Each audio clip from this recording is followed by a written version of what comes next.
I think it's a matching problem, just like dating. People aren't bad people. It just has to be a good fit for you and your business.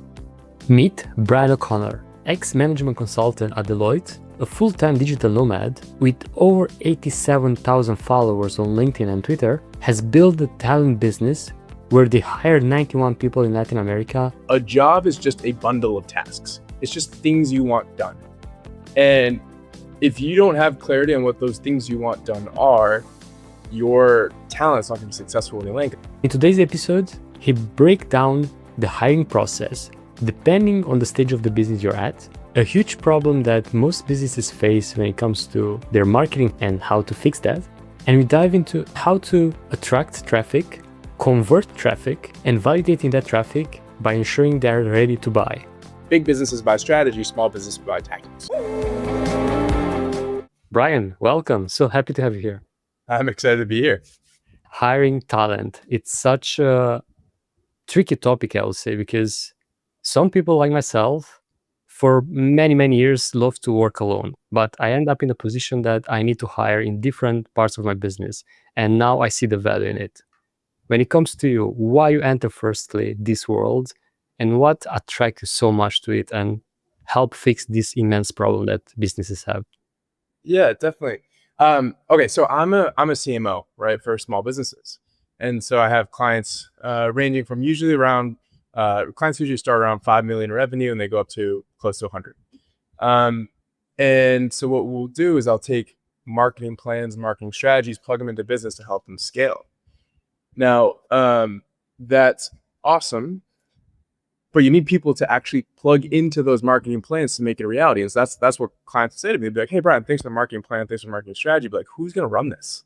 And the answer wasn't me. And so I had to essentially find people, copywriters, content creators, email marketers, paid media buyers, etc., to plug into the marketing systems of these businesses to help them scale. And so I started kind of looking into Latin America because some of the reason is budget, right? Like if clients have 10K a month, 20K a month to spend on marketing, right? Do you want one marketer or two marketers at most to plug into the ecosystem, or do you want 10, right? And so going into Latin America allows us to build full marketing teams right out the bat really quickly for a smaller budget. And so I would do that. I would go into Latin America, find sales, marketing, admin talent, plug them into businesses, and then that part of the business just took off. Yeah, that's a nice way to solve your own itch, right? Like you deliver amazing marketing strategies and plans to your clients, but who it's implementing and pairing them with talent and building the actual team to do it, it's a smart way to go about it. And if someone listening to us and like, all right, sounds good, like Latin American talent, same time zone if I'm in the US, but how fast can I get that talent and how I make sure it integrates into my business that has my values apply right away, not to spend decades to make sure that everything runs and so on. How do you make it happen? Yeah, so you're seeing me smirk because that's like one of the biggest problems people have, right? People come to me and say, hey, I want A players, I want quality talent, right? But if you don't define what quality is to you and your business, like you're not going to know who's a good fit. I think it's a matching problem, just like dating, right? People aren't bad people. It just has to be a good fit for you and your business. Just like in dating, it has to be a good fit for you and what you want, right? And so part of what we do and the reason, so we have probably like a 93% quality success rate. And what I mean by that is like a lot of remote talent leaves in less than 3 months. Think about that. It takes you 25 hours to hire a good talent for your business and then leave in 3 months. That's insane. And so what we do is we're so confident with our matching process that we actually we have a guarantee just for those 3 months when most people typically leave, because we can match so well. And so what does that mean? That means that like you have clarity on what your values are for your business, how your business works, like what kind of person you want. And surprisingly, most people don't know that. And so they go to market. So for example, like as one we get a lot is people get overwhelmed with tasks. They're like, I have a lot of tasks. I just need someone to take it off my plate. Right. And so if you hire someone and put that into that ecosystem where like you don't know what the person's going to do for you or what type of person that needs, like they're going to clash naturally and that person's going to leave early. But if you like sit down, and that's what we do, we sit down early with a person and go, okay, wait, before you hire, hold on. Like, let's think about what you actually need, what kind of person you're actually looking for and get clarity with that. So when we go to market and find the talent, like we can actually plug them in. And let's try to fix this problem, if you don't mind. Like, if someone is listening and he's having a growing business, but he's struggling to find talent for their business, and they don't know where to start. They have literally no idea, like, for what role to hire first, how to make it happen, in the sense that, like you said, like literally sitting down and noting down exactly the tasks that that person have to do, like building some SOPs and so on. And what would be the first steps for that decision maker in order to make the hiring happening? Yeah. So the framework that I love to think about in terms of jobs is I stole this from Sean Porey, right? And a job is just a bundle of tasks. It's just things you want done, right? And if you don't have clarity on what those things you want done are, your talent's not going to be successful in the lane because they won't have clarity on what those things are either. And so I think step one is to say, okay, I'm overwhelmed, right? I'm trying to either get more customers, I'm trying to scale the business. There's something that makes you overwhelmed with so much to do that you need to outsource it to someone. And I think people skip the what do I need done part and they go right to I'm going to hire someone so they can figure out what they need done and just like hope it takes everything off my plate, right? And that's why a lot of talent leaves so early because like they don't know what you want done either. So people leave. And so what I do with folks is step one is to figure out what tasks you need done. Like look at like what's overwhelming you. What's that feeling you have that says like, oh shoot, like my business needs help. It's a feeling. And people kind of jump from feeling to hiring when I think they should go from feeling to clarity, then hiring. And so how do you get that clarity? I am a huge fan of process flows. It sounds super scientific and all that jazz. But what I do is I go into some process flow tool. I like Whimsical. It's my favorite, but you do you. And I write down like what are the tasks that happen in what order, right? That's what systems are. A system is just you take what tasks you need done, in what order, by who, using what tech.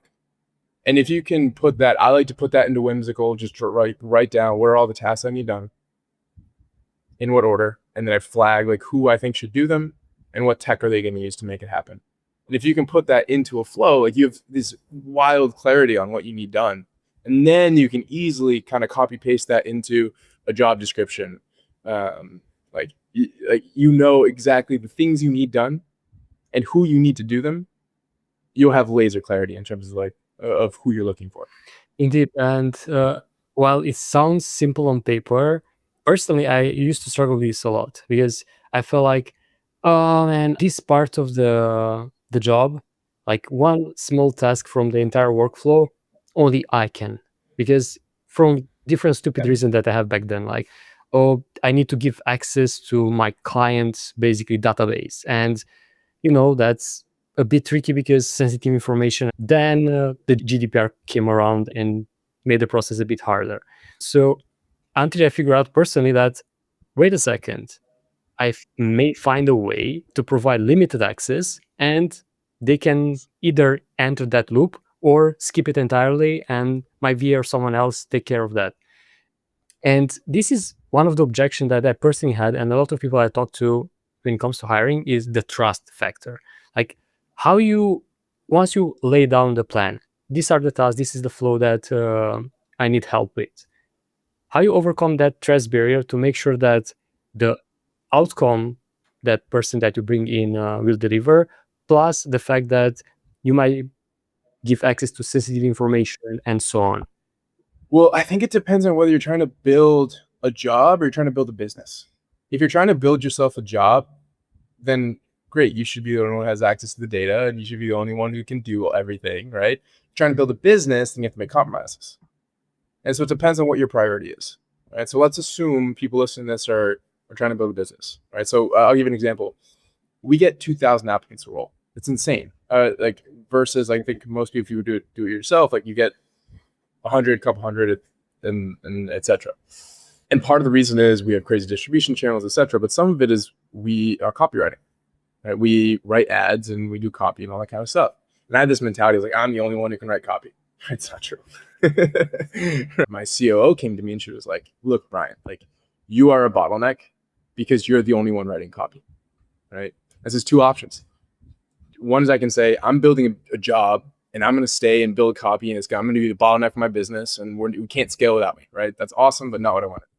Option two is to say, okay, I can go hire a copywriter who's trained in my ability and can write copy just like I can and write our job posting ads just like I can.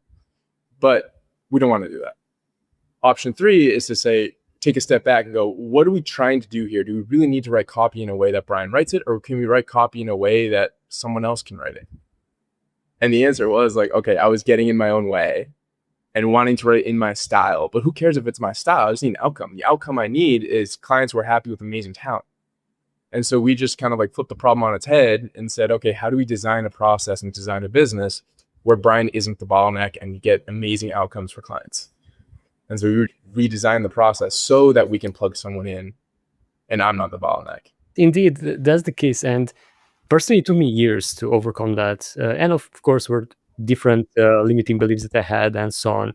But once I exit that mindset, everything became much more easier because I was living control and I didn't have to be, like you said as well, like the bottleneck in the business, and everything started to move in the right direction.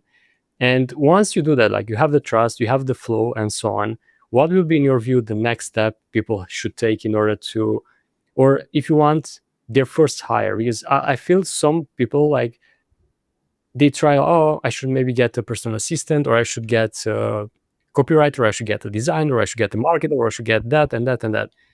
Of course, depends on the business, but in general, what you see, what are people hiring first? I hire a lot of project managers, account managers, and customer success folks. That's probably the big one because most of my audience is agencies, SaaS, and e-com businesses. And so a lot of, I think the first step, if you've never hired before, you're running the business on your own, the first step is to try to outsource the doing, right? Like what's taking up most of your time, and then trying to figure out how can you fire yourself essentially, and like hire someone to do your things.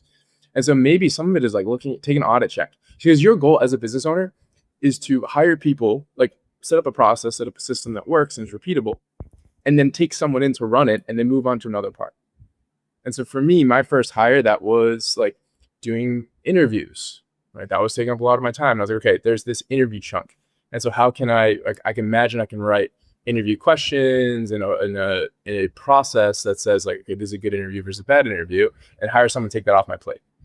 And I'm trying to buy more and more of my time back so I can focus on strategy and growing the business and all the things that like a CDO needs to do, which is not being in job interviews. Yeah, exactly. And I think anyone, if you're spending repetitive time doing the same thing, or like simply looking at either using tools like scanning all the things that you do in a day on your computer or whatever your job is, you can literally see the things that you're spending more time on. Like you saw interviews. And for example, when I started my business, I was doing websites and I was spending a lot of time like doing the like creative part, but in the same time consuming one. And we all have that.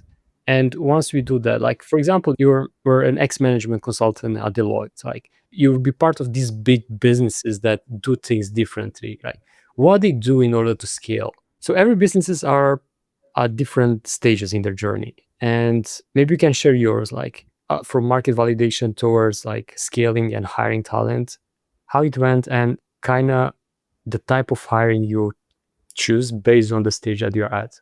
Yeah, so a bit about my backstory. So I think you alluded to it. I was a management consultant at Deloitte, building systems for big businesses, right? And so I would essentially build these systems, and on weekends, I would help founders figure out like how do they run their systems, right? Or how should they design their systems? Now, I ended up helping the founders. I was like, okay, I'm gonna do this full time. And when I first joined, I thought that it would be easy. Actually, I don't know how or why, but I thought it'd be easy because I had so much business experience from consulting. The hardest part, the part that I never expected, was going from 0 to 1. That initial like trying to find product market fit and trying to create a service and an offer that connects with a target customer that people are so excited about was brutally hard. And it took a lot longer than I thought. And so like once like at that stage, like the systems part doesn't matter. Like nothing matters other than finding product market fit. Right? You're just testing. Like you've got one offer and you put it to market and you see if it works. If it works, great. You got a business. If it doesn't, you try again and again. But like trying again and again for me took a year. It was like starting, trying, failing, like 10 different businesses. Right. How do you do that? Like, because so many people have different approaches. Some people interviews like hundreds of people themselves, other hiring the research part, other are like testing different like, how did you do it? Yeah. So I focused on having an audience. I think there's two ways to do it. One is, well, you have more money or more time. Take your pick. So I think the best way to do it, honestly, is to come up with an idea, make a landing page about that idea, and then drive paid traffic to it. So you can drive Facebook ads to it really quickly. And based on if people convert, right, don't build the product yet, don't build the service yet. But if based on how it converts, that landing page converts. If it does, and you have a wait list now built up, then build it. That's what I did originally. I drove traffic to it with socials though, not with paid. And so like when I first built the talent business, like I just had an idea, put it on card.io, right, just some landing page tool, and then put it on my socials and was like, who wants it? And I sold like something like $20,000 in products in like the first 2 weeks. And I was like, okay, this is working. And so like that was the first time I had a lot of demand up front. And so we sold about $20,000 in the first 2 weeks, let's say. But we were just testing ideas. So we didn't have a back end, like we didn't have the solution built out. And so what we ended up doing is we white labeled the solution. And so we had a deal with another recruiting agency and said, hey, let us white label us. We'll find your clients. And so we essentially learned like what works, what doesn't, and how we want to do it differently. And so we built that essentially that started kind of weaning off them. We built our own solution and have our own kind of version of what works. Now it's completely different than the solution we had at the beginning. But we had to do that to test like, hey, is this an offer that our clientele needs? And I highly recommend that as an approach for people trying to build a business. And you mentioned initially that it took like 1 year. It was 1 year to come up with the idea, or Yeah, man. Okay, so when I first started, like I basically started by writing on Twitter. And what I wrote on Twitter was just like what was happening in the consulting world, right? Because it was really like in consulting, we would help Fortune 500 companies figure out their growth and their marketing, right? And so that would be, we did things like, should we launch an investment bank in Brazil? What customers should we target for this type of product? Like what new products should we launch? All that kind of stuff. Really cool stuff. And because it's so complex and so high stakes, like we had a lot of great frameworks to help us think through problems, right? And so I would just share them. I'd be okay, if you're trying to come up with a strategy, here's the strategy framework that we use. Hope it helps. And so that business took off. And I was like, I'm building an audience. So now today I have like 90,000 followers on like business strategy, marketing, growth, right? All stuff that I did in consulting. And so I was like, this is cool. I'm building an audience now from marketing products and marketing ideas. Let me sell like strategy advice, right? Turns out big businesses buy strategy, small businesses buy tactics. And so that didn't work because my audience was built on on people who wanted a tactic to buy tactics were interested in strategy. And so I kept having things like that. I was like, let me sell this. And then there was a mismatch between my target, my audience, and what I was selling. And so I had to keep testing. I was like, okay, strategy doesn't work. Let me try strategy products, self-serve DIY products. That didn't work. I would just keep testing stuff over and over and over until something took off. And that's where I'm today. Yeah, I asked you that question because people might say like, oh, you just build a landing page, you drive traffic to it for 2 weeks, and then you have the idea. But you actually spend almost 1 year like testing different ideas, testing different things, and then you arrive at that point in which you actually were in a position to see, if I push this to the market, let's see how it goes with the ads and so on, and see how much demand is for that. And once you overcome that step, like you validate the idea, you see that there's clear demand in the market for it. What do you do next in order to make it happen? You mentioned that you white label the solution first, and then you build your own solution that you see fit. And you at that point already hired help, or it was just the beginning? Yeah, I mean, it depends on what your stage you're at, right? So like, I did hire early because I had money from consulting, and so like, it's basically, do you have if you have more time, do it yourself. If you have your money, like, outsource that and focus on what really like drives the value. And for us, driving the value is marketing. The more people we get signing up, like the more money we make from that perspective. So I hired people to outsource the interviews, but I did the first bunch of interviews myself. That way I would know what works, what doesn't, all that kind of stuff. Um, and we record them and I review them and all that kind of stuff. But um, outsourcing early on helped me at least focus on the things that matter, right? So you're not spending time doing things that like don't help the business grow. Um, so it just depends on what stage you're at and what kind of business it is. Like early on, if you're gonna start a ad service, or like if you're gonna start a paid media business or an email marketing business, or like a, I don't know, any kind of a service business, or even building a product like a SaaS product, something like that. But you have to deeply understand the customer, the needs, the technicality of it if you're going to start that. And so like maybe outsourcing too early will pull you away from like understanding like how your business works. And so there's a delicate balance there. Once you understand it, you need to like fire yourself so you can scale a business. But there's a delicate balance. Yeah, absolutely. And I hear an interesting story about a guy that had a multi-billion exit, and he got bored and was like, what I'm building next? And he came up with an idea, and instead of outsourcing the research phase, he literally put the hand on the phone and called over 600 people to look for that pattern, to look for that repeatable problem that people face, in order to come up and validate the actual idea that he had. And he had all the money in the world to outsource that, but Yeah. still he wanted to filter to his own perspective what other people are saying directly on the phone with him. And on the other side, indeed, it depends on the business, it depends on what you want to achieve and at what stage you want to focus on growth or focus on the things that matter in the business. And speaking of that, like, what in your view and your experience are the biggest growth levers, especially after you validate your idea? The biggest growth levers. So it depends on what level we're talking about at here, right? So I'm thinking a lot now about new revenue versus retention versus referrals versus upselling and that kind of stuff. And so it depends on what stage you're at, right? Because early on, so I was at a conference last week with 150 other entrepreneurs. I'm here in Playa in Mexico. And it seems like early stage, most people grow through referrals. And that's anecdotal. That's just talking to a bunch of my friends. And I think referrals is a great way to grow at the beginning because it means you're building a good product, you're building a good service, right? It kind of shows that what you're doing is working. If you're getting no referrals, like, hey, maybe you should work on your product. Again, depends what industry you're in, that kind of stuff. But if you're not growing referrals, we probably have a bigger issue going on that you got to work on your product and work on your service. Um, and so early on, referrals super important. Retention also very important. If you've got people leaving you after a month, like you probably have issues.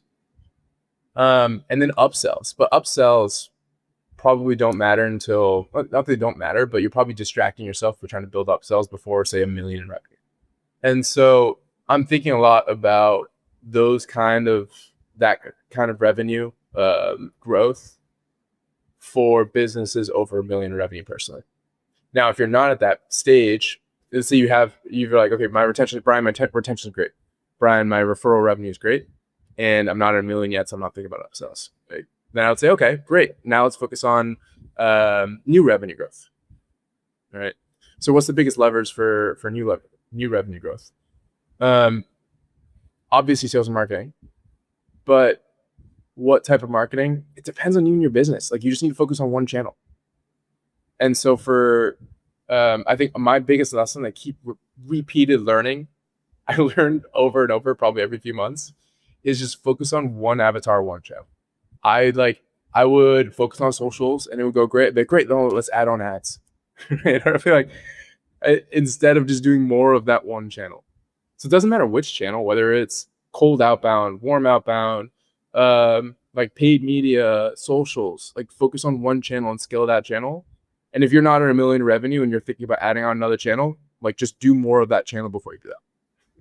Yeah, I hear that, and I see a lot of people doing exactly the opposite. Like they spread themselves to because they want to diversify. And personally, I'm all about diversification, but in the same time, when it comes to focus, nothing beats focus. Like when you master a channel, master either it's a like social media platform or other type of channel, when you master that and you max that out with the all the resources that you have, then of course you're ready to move to the next one. But when do you realize that? When do you realize that it's time to move to the next channel? So in diversification is interesting, right? Because there's nuance there, right?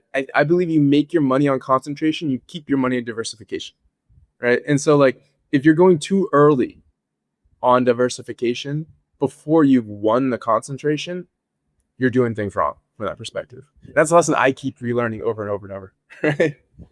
Um, and so like you can't be doing 300, 500K in revenue and be like, I won this channel. You haven't won it until like you could take one channel to a couple million before you start expanding to a different channel, right? Because there's so much to learn. So even for me, right? So we had a post. So I built my whole business on organic, on social media. And we had a post go crazy viral 2 weeks ago. It was like 35 calls booked from one post, right? Insane. Now, have we won? Does that mean we've won that channel? No, because there was so much messed up on the back end that we had to fix.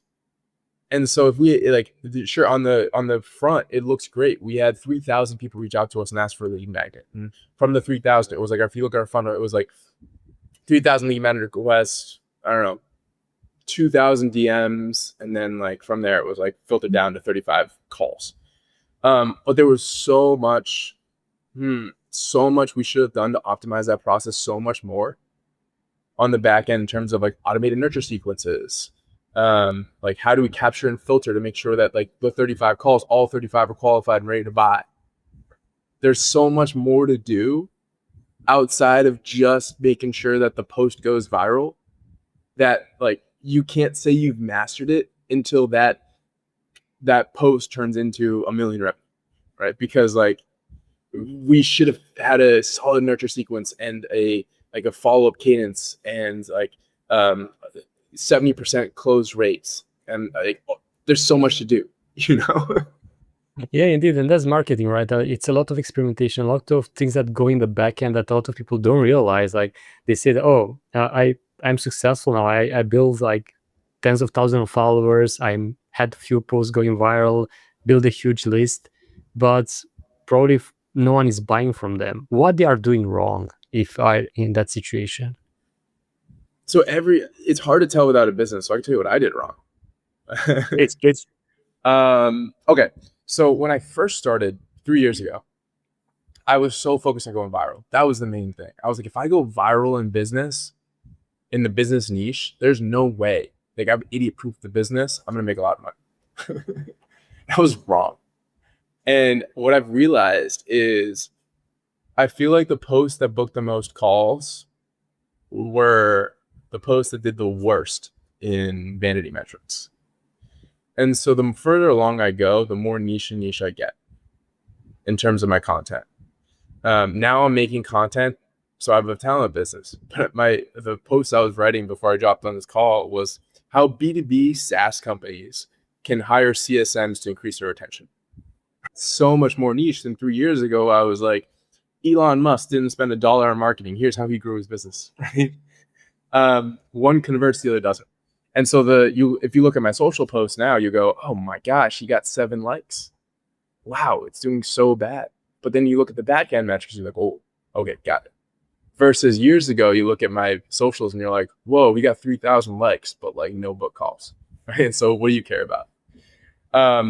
So one is essentially the niche, being more and more niche down. I'd rather have much like more niche content. 2 is the offer. So like, for example, I'm matching CSMs to B2B SaaS companies, but that's through trial and error.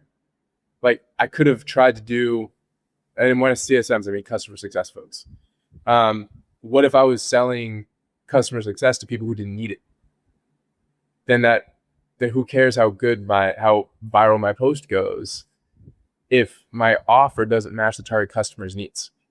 Exactly. So 1 is the niche, 2 is making sure your offer matches the actual customer pain, and then 3 is the back end. That back end is stuff that I just don't see a lot of people talking about on the internet, probably because it isn't sexy, and so people don't talk about it. But if you get, I don't know, you get a ton of virality on socials, like how do you get more people to click that link? Where does that link go? How do you build enough trust to get more people to click that link, to go to a call booking or a video sales letter, right? And then from there book a call. But then what are your show rates on the call? What are like if 30 people book but no one shows up, who cares? Or if 30 people book and 30 people show up but none of them are ready to buy, who cares? And so how do you build that whole process so it filters for the right person at the right time to show up on the call to actually buy? And that's kind of And like, yeah, that's the part that gets I hard. love to dive into this a bit with Yeah. you. I'm all about digging into marketing, and when it comes to backend, indeed, is not taught enough. And people think that, oh, if I just write the perfect social media post or the perfect ad, or I create the most amazing lead magnet out there, Yep. everything else doesn't matter. And they don't have a way to capture those leads. They don't have a way, to, as you mentioned, to book the calls, to make sure the calls are qualified. Let's take it step by step. Once you are niched, you match the pain point with the client's needs and so on, with your offer. How you make sure the front end, let's say the post or the ad address that thing. Like you Yes. wrote a lot of copy. Can you give us an example? So I do what right now, my personal funnel is lead magnets, right? So what's a lead magnet? A lead magnet is, and I'm going to use Alex Hormozzi's definitions. I love that. If you think about, I'm going to take one step back and explain the concept before I explain a lead magnet. In business, you have the problem solution cycle, right? And what I mean by that is your business solves a problem for a customer. As soon as you solve that problem, they have a new problem, right? So as an example, I solved the traffic problem, but now I have the sales conversion problem, right? A lead magnet is solving the problem before the problem your business solves. So as an example, for in my case, I hire talent in Latin America. I plug them into businesses, but the problem before that is businesses need to have a process. They need to know what they're going to put the talent into. If they don't know what the talent's going to do, then they're not going to hire. And so my lead magnet is I'll help you figure out what tasks need to be done, what people will do for free. Because when you're done with that, you're going to need to hire, and I'll help you hire. And so I made lead magnets around SOPs and systems, basically saying, hey, I'm good at the systems thing. Here's a free resource to do the systems thing. And people all sign up for that. And then as part of the funnel, I go, hey, by the way, check this box if you need help hiring to make the system reality. And so of the people who like check that box, I then talk to them, hop on a sales call and sell them. That's brilliant indeed, because basically the lead magnet creates a bigger problem they actually need to solve, and that's the biggest pain they have in reality. And that's a beautiful way to think about lead magnets. And once you do that, once you have the lead magnet, you identify the fastest and smaller problem that you can fix for them, ideally without your involvement, and then you create the ad or you create the post that's attracting people to that lead magnet. Once they click on that, what happens in the backend? So once they click on the lead magnet, right? So I use LinkedIn. So with 3,000. So basically I say, okay, comment below if you want the lead magnet, right? That creates engagement, which makes the post go viral. I'll send you DM with the lead magnet. In the DM, I give the link to the lead magnet. Well, actually, I give the lead link to a form to fill out so I know who's signing up. And then that sends them the lead magnet. And then in the message, I also say, P.S. Are you using this lead magnet to build systems for people, right? To hire people. And so they get two options, or essentially three opportunities to self-select and say, yes, I need help hiring people. One is in that initial DM where I say, here's the lead magnet. P.S. Do you want help? Two is as they fill the form out, the form qualifies who's a good fit for our offer. And then there's a little checkbox that says, hey, let us know. Here, hit this checkbox, and like we'll give you a call. And then three is once they've read the lead magnet, I put so much into the lead magnet. The lead magnets, my lead magnets, I'm really proud of. I spend like 8 to 10 hours on lead magnet. And so in that lead magnet, they're like, wow, this was awesome. I learned so much from Brian. I trust him. I have opportunities throughout the lead magnet to book a call. And then I even do in part of lead magnet, send them to a YouTube video, which again gives them an opportunity to book a call, right? So there's so many opportunities to that pipeline for them to book a call once they've got enough value from me, right? So a challenge that we had was actually we had so much demand that I hopped on a lot of sales calls that just weren't the right timing. So we should have qualified harder. And so what we're doing, like what we've done since the last one, is we've built a quiz to help people qualify more. And then it's sent based on how they filled out the quiz. It takes them on a custom journey that basically says, hey, if you're not qualified, like, great, enjoy the lead magnet. If you are, you tell us your problem, here's the call, right? Here's the opportunity to do the call, and the call is custom to like what you said your problem is from that perspective.